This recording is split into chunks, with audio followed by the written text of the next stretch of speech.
And once you got it all wired up, that should be your finished result. Again, super easy. Super easy install. The trickiest part is finding those wires that you need to wire your turn signals to. But once you've got that, got it all wired up, it's just a pop in place. So definitely a super easy install. Turned out awesome. That's the turn signals from AM Off-Road. And there you go. What I did, go to Google, look up a diagram that'll show you which cords run to your turn signal, and you'll hook your power and ground up like so, crimp it, use electrical tape, however you need to wire those things up. And once you get that fed through there and in, these turn signals do have 3M tape on the backside to help them stick, but they do also have the little clips that pop in place.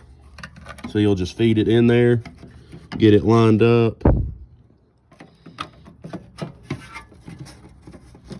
As you can see, you got to kind of feed it down behind the fender there,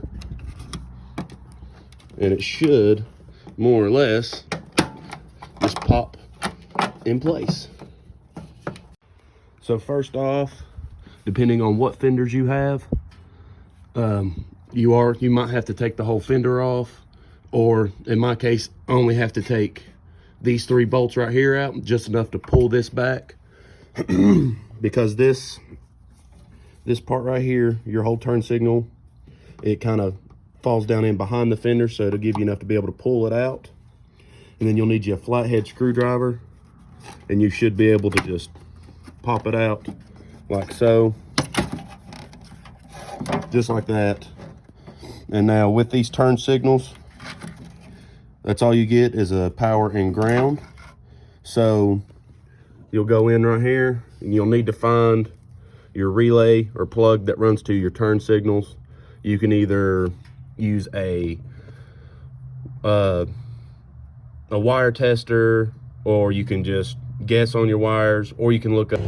Hey guys, so today we're going to be installing the AM Off-Road turn signals. It goes right above where your fenders are. Kind of complicated install, more or less just with your wiring. It's really kind of only the confusing thing. Other than that, it's a super easy install. Doesn't take very long. They look really good. So this is what you're going to get with your finished product. That's how it's going to look on your rig. They're real bright, easily seen. But anyway, yeah, we're going to dive right into it.